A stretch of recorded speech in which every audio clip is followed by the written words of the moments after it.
आज़ाद समाज पार्टी को इसलिए वोट करें कि अगर उनको अपने बच्चों का और अपना अच्छा भविष्य चाहिए और संविधान का राज चाहिए, संविधान के आधार पे प्रदेश चले और बुनियादी सुविधाएं लोगों को मिले और अंधविश्वास पाखंडवाद से दूर होके वैज्ञानिक दृष्टिकोण पे लोग काम करें, ठेकेदारी संविदा इन सबसे मुक्ति मिलके पक्की नौकरी अगर उनको चाहिए, उनको वाकई में जो वादा हुआ कच्ची कॉलोनी पक्की कर देंगे 20 में, वो जो अब तक नहीं हुई, अगर वास्तविकता में उनको परिवर्तन करना है और वास्तविकता में अगर कमज़ोर वर्गों को जिनका लोकतंत्र में जिनका अधिकार बैठता है उनको मुख्य धारा में लाना है तो उनको आज़ाद समाज पार्टी का साथ देना चाहिए। बहुत बहुत धन्यवाद। इस तरह के सभी प्रत्याशी विजय हासिल करेंगे, जिनमें अनिल सागर भी हैं, जिन्होंने पिछले 15-20 सालों से सेवा करके इस क्षेत्र में नहीं पूरे दिल्ली में लोगों की मदद की। हमारी पार्टी के अध्यक्ष जी, हमारी छात्र सभा के नेता, हमारे पार्टी संगठन के और पदाधिकारी वो लगातार इस क्षेत्रों में काम कर रहे हैं। चंद्रशेखर भाई, दिल्ली में विधानसभा के इलेक्शन हो रहे हैं, क्या लगता है आपने जो अपने कैंडिडेट खड़े किए हैं वो कहां तक जीत हासिल कर पाएंगे? जीत तो चाहे एक वोट से हो जाए, जीत तो जीत होती है। रही बात कैंडिडेट की, कैंडिडेट नहीं है बाबा साहब अम्बेडकर, मान्यवर काशीराम साहब, राष्ट्रपिता ज्योतिबा फुले, छत्रपति साहू जी महाराज, मामना रामस्वरूप वर्मा, बाबू जगदेव प्रसाद कुशवाहा, बाबू जननायक कर्पूरी ठाकुर, जो हमारे महापुरुष हुए हैं, उनके विचारों के सिपाही मैदान में उतारे हैं कि वो उनके विचारों का प्रचार प्रसार करें और उनके विचारों को ज़मीन तक लेके जाएं, आखिरी व्यक्ति तक। और उस संदेश को जो बाबा साहब अम्बेडकर ने कहा था कि political power is the master की, इट इज़ द मास्टर की which by you can open each and every door of your success, कि सत्ता वो सुनहरी चाबी जिसके द्वारा आप अपनी सफलताओं के सारे ताले खोल सकते हैं, अपनी सारी परेशानियों का हल निकाल सकते हैं। तो हम लोग सीधे सच्चे लोग हैं हमारे। उन्होंने महापुरुषों की तस्वीरें लगाई, तस्वीरें पूजी, तस्वीरों की रक्षा की, भाषणों में उनकी बातों को बहुत अच्छी तरह से रखा, लेकिन उनका जो मूलभूत जो है उद्देश्य था उसकी तरफ कामयाब नहीं हो पाए जी। इसी वजह से दिल्ली में जो देश का दिल है और हम यहाँ बहुजन समाज के लोग 95% के लगभग, वो यहाँ हर चीज़ के लिए मोहताज।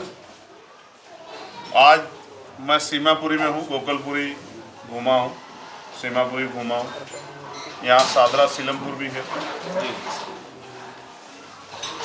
कभी इन्हीं नामों से दिल्ली को जाना जाता था और आज जब मैं घूम रहा था तो मैं अपने सहयोगी से पूछ रहा था कि देख के बताना कि क्या कोई कहीं से लगता है कि हम दिल्ली में खड़े हैं देश की राजधानी में। तो ऐसा लगता है विकास जो हुआ है वो उन्हीं क्षेत्रों में हुआ है जिनके हाथों में शक्ति रही जी। जिन क्षेत्रों के हाथों में शक्ति नहीं रही और उनमें भी जहां अपेक्षाकृत हक वंचित समाज के लोग रहते हैं उनकी हालत बद से बदतर है।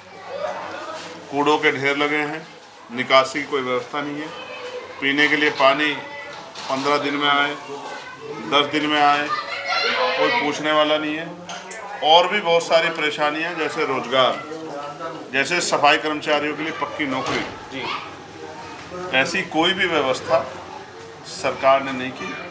वो बिजली पानी फ्री देकर और अब कोई 2500 कोई 3000 रुपये में वोट की बोली लगाकर ये सोच रहे हैं कि हम इन सीधे साधे लोगों की वोट को खरीद के अपनी विचारधारा के आधार पर इस प्रदेश को चलाएंगे और इनका मूर्ख बनाएंगे। हम लोग कोशिश कर रहे हैं कि अपने प्रत्याशियों के जरिए उनके झूठ को बेनकाब करें, चाहे वो केंद्र की भाजपा सरकार हो, यहाँ की सरकार। उन्होंने जो लोगों को ठगने का काम किया है उस ठगी को रोका जाए, उसके लिए वैचारिक शक्ति खड़ी हो, वही काम हम लोग कर रहे हैं। बात करें अगर दिल्ली की सरकार की, तो दिल्ली की सरकार जो है वो 10 साल से केजरीवाल की सरकार है। क्या लगता है केजरीवाल सरकार ने अपनी दिल्ली के लिए कुछ किया है? किया, इसको ना नहीं किया जा सकता, लेकिन वहीं किया है जहां उनको करना था जी। जिन वर्गों को वास्तविकता में आवश्यकता थी वहां नहीं किया है। आज भी मैंने जैसे कहा कि आज भी गलियां दिल्ली की ऐसी हैं कि जहाँ से निकल नहीं सकते आप। कहीं जगह पानी भरता है, कई जगह सफाई की व्यवस्था नहीं है। बुनियादी सुविधाएं हैं, आप ये समझिए जो बुनियादी मूलभूत सुविधाएं यही नहीं कर पाए तो और क्या किया हो। आप ये समझिए 12वीं करके डॉक्टर, इंजीनियर, IAS, IPS, वकील, जज नहीं बना जा सकता। तो आपने टेक्निकल एजुकेशन में क्या दिया? आपने हायर एजुकेशन में क्या दिया? 10 साल की आपकी सरकार रही, क्यों आपको महसूस नहीं हुआ कि आपको हायर एजुकेशन में इन वर्गों को अवसर देने थे जिनको में आपकी सरकार बनाई? वर्गों की बात करें तो दलित समाज को और वंचित समाज, पिछड़ा समाज जो है, ओबीसी समाज जो है, खासकर दलित समाज को दिल्ली की सरकार ने 10 साल में अभी तक कुछ नहीं दिया, ऐसा क्यों? ये अब इसमें ये तो गलती उनकी है जो लोग उम्मीद लगाए बैठे हैं कि सरकार उनको कुछ देगी। जिस सरकार का एजेंडा और जिस सरकार का लक्ष्य है अपने उन महापुरुषों की विचारधारा को कामयाब करना है, जिस विचारधारा पे पहले से देश के बहुत सारी पार्टियां काम कर रही है, वो इन वर्गों का हित क्यों करेगी? इनका हित तो वही कर सकते हैं जो डॉक्टर बाबा साहब अम्बेडकर, माननीय काशीराम साहब की विचारधारा पर चलेंगे, जो इनकी समस्या को, इनके दर्द को समझते होंगे। जो हमारा दर्द ही नहीं समझते वो हमारी समस्या का हल क्या करेंगे? अगर हम एमसीडी में बात करें तो दलित समाज के ज़्यादातर वाल्मीकि समाज के लोग हैं, उनकी एमसीडी के जो नालियाँ साफ करते हैं, सीवर साफ करते हैं, झाड़ू लगाते हैं, उनके भी मूल अधिकार जो हैं वो जॉब के अधिकार से नहीं मिल रहे हैं। देखो यहाँ पक्की नौकरियाँ कितनी हैं आपको चेक करना चाहिए, और ठेकेदारी संविदा पे कितने % नौकरी भी चेक करना चाहिए। और 7,000 9,000 क्योंकि आबादी बहुत बहुसंख्यक है और काम कम है, तो कंपटीशन में 7,000 9,000 11 13,000 रुपये, जहाँ जिस पैसे में आप अपने परिवार को अच्छी रोटी नहीं दे सकते, उस पैसे में अपना जीवन यापन करना पड़ता है। ये सरकारों की देन जी। तो वादे तो बहुत हुए थे, पक्की नौकरी, पक्की कॉलोनियाँ, कहाँ है पक्की कॉलोनियाँ? पक्के शौचालय नहीं बना पाए आप लोग। तो असल में यहाँ हम लोग किससे नहीं लड़ रहे हैं, हम तो अपने लोगों को तैयार कर रहे हैं कि अपनी वोट की वैल्यू समझें और बाबा साहब अम्बेडकर और महापुरुषों के विचारों की पार्टी आज़ाद समाज पार्टी के साथ खड़े होकर अपनी शक्ति बनाएं। नगीना में आपने करिश्मा कर दिया, आप सांसद भी बने और नगीना के सभी लोगों ने आपको बहुत हाथों हाथ चाहा और मान सम्मान भी दिया, आप सांसद बने हैं। क्या लगता है कि दिल्ली में विधानसभा में भी आप अपने विधायक लेके आएंगे इस बार? देखिए, हम अपनी तरफ से बहुत मेहनत कर रहे हैं और जिस तरह के जो है प्रत्याशी, यानी कि जिस छवि के, जिस तरह के किरदार उनके हैं, जिस तरह से उन्होंने काम किया, जिस तरह का उनका जो है अपना एक ऑरा है, मुझे उम्मीद है कि इस तरह के सभी प्रत्याशी विजय हासिल करेंगे, जिनमें अनिल सागर भी हैं, जिन्होंने पिछले 15-20 सालों से सेवा करके इस क्षेत्र में नहीं पूरे दिल्ली में लोगों की मदद की। हमारी पार्टी के अध्यक्ष जी, हमारे छात्र सभा के नेता, हमारे पार्टी संगठन के और पदाधिकारी, वो लगातार इस क्षेत्रों में काम कर रहे हैं। उनके द्वारा किया गया संघर्ष मुझे लगता है कि वो आशीर्वाद के रूप में, वोट के रूप में इस बार आज़ाद समाज पार्टी को जरूर मिलेगा। आपने अनिल सागर को सीमापुरी से ही क्यों चुना? नहीं, अनिल सागर सीमापुरी में तैयारी कर रहे हैं। अगर मैं इनको सीमापुरी से हटा के मैं इनको त्रिलोकपुरी ले जाता तो वहाँ इनका नुकसान होता। तो जहाँ इन्होंने तैयारी की, जहाँ की जनता ने इनको आशीर्वाद दिया, जहाँ की जनता ने इनको विश्वास दिलाया, वही मौका देना चाहिए। ये तो राजनीतिक हत्या जैसा होता अगर मैं इनको कहीं और ले जाता। तो इन्होंने यही तैयारी की है, यहाँ की जनता इनके साथ खड़ी है, इसलिए यहाँ ये सारे बूथों को जानते हैं, इनकी टीम है, यहाँ एक एक आदमी को नाम से, शक्ल से पहचानते हैं, यहाँ इन्होंने काम किया, तो यहाँ लोगों का विश्वास इनके प्रति ज़्यादा है। पर आम आदमी पार्टी और कांग्रेस भी अब दोबारा से दमखम में आ रही है और बीजेपी जो है वो भी आज़ाद समाज पार्टी को मात देने के लिए पूरी तरीके से तत्पर हो चुकी है। देखो, उन लोगों से तो हम लोग लड़ ही रहे हैं और जैसे जैसे हमारा आंदोलन मजबूत होगा वैसे वैसे वो लोग हमारे समाज की बात भी ज़्यादा बड़े पैमाने पर करेंगे और हमारे कमज़ोर वर्गों का हितैषी होने, गरीबों का हितैषी होने का भी दावा करेंगे। आप ये सोचो, मैं आपको 2 चीज़ें बताता हूँ। पहली बात हम करेंगे दिल्ली की, यहाँ की सरकार की। उन्होंने वादा किया पंजाब में कि हम आप वहाँ की महिलाओं को 1100, 1500, 2500, पता नहीं जो रकम उन्होंने तय की कि हम ये देंगे जी। अब लगातार चर्चा हो रही है कि पिछले 2-3 साल से वहाँ नहीं दे पा रहे हैं जी। ऐसे ही बीजेपी की सरकार, जहाँ भी चुनाव होता है वहाँ कहते हैं बिजली के दाम कम कर देंगे जी। वो कहते हैं वहाँ सिलेंडर 500 रुपये में देंगे। तो उत्तर प्रदेश में आपकी सरकार है, वहाँ दे दो 500 रुपये का, उत्तराखंड में, हरियाणा में वहाँ दे दो। तो आप ये समझो ना, लोगों की भावनाओं को उभार कर और उनकी जो समस्या है उनको सपने दिखा के उनकी वोट को लेके अपना हित करने वाली सरकारों से हम क्या उम्मीद कर सकते हैं? हमारे यहाँ तो एक कहावत है मिलिंद भाई जी, आजमाए हुए को आजमाओगे तो वही मिलेगा जो मिलता है। इसलिए अगर जनता ठगे जाना चाहती है तो इनका साथ दे दे। अगर ठगे होने की बात करें तो क्या दलित समाज को दलित समाज को केजरीवाल को वोट देना चाहिए क्या? अब ये तो फैसला वो समझदार समाज है, उनको अपने आप लेना है।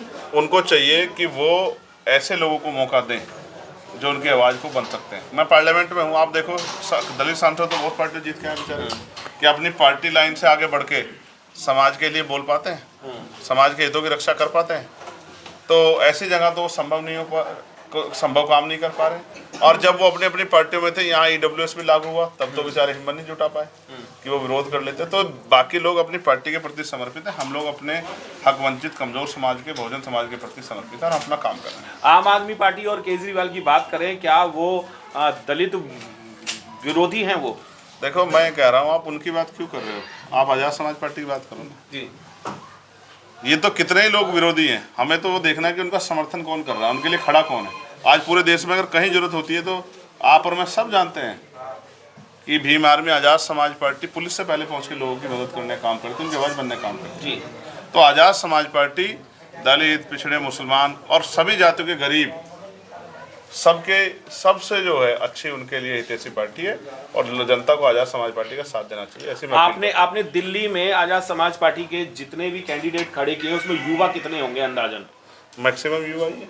युवा को आप किस तरह देखते हैं, एज के आधार पे या उसके संघर्ष के आधार पे? किसी को अगर उसकी उम्र 50 साल है और मौका नहीं मिला, वो आज भी संघर्ष करा, मैं तो उसको भी युवा ही मानता हूँ। भाई, युवा का मतलब ये है कि उसकी सोच कैसी है। एक आदमी नौजवान है, उसकी सोच जो है काम करने के लिए, उसको आप युवा कैसे कहोगे? तो युवा सोच से होता है। नील सागर युवा है, बराबर में जो है त्रिलोकपुरी में विक्की पारचा जी युवा है। ऐसे बहुत सारे साथी हैं। जितने प्रत्याशी हम लोगों ने खड़े किए उनमें 70% हमारे प्रत्याशी युवा हैं और अनुभवी प्रत्याशी भी हैं। तो मेरा विश्वास है कि जिस तरह का काम लंबे समय से हम लोगों ने किया, जनता का आशीर्वाद हमें जरूर मिलेगा। और एक सवाल और है कि 70 विधानसभाएं हैं, 70 में से 15 ही आप कैंडिडेट उतार पाए हैं। 70 के 70 क्यों नहीं उतार पाए? क्या कारण रहा? 70 के 70 पे उतार देते, लेकिन जहां उस तरह की विनिंग कॉम्बिनेशन नहीं बन रहा, वहां उतार के वहां एनर्जी खराब करके क्या फायदा हो रहा है? तो हमने कोशिश वहाँ की है, जिन सीटों पे हमारा संगठन मजबूत है, प्रत्याशी महत्वपूर्ण है, प्रत्याशी सक्षम है लड़ने के लिए, और हम ये कोशिश कर रहे हैं कि इनमें हम रिजल्ट दें। लड़के 70 पे और हम एक भी ना जीते, क्या फ़ायदा? हमने उत्तर प्रदेश में आप देखो 2 ही सीट लड़ी थी लोकसभा में, और लड़ते 80 और जीतते एक भी ना, 2 लड़े और 1 जीते। तो ये 50% का मार्जिन आप इसको समझते हैं? यानी कि आज़ाद समाज पार्टी के प्रति समाज में प्यार और विश्वास मजबूत हो रहा है।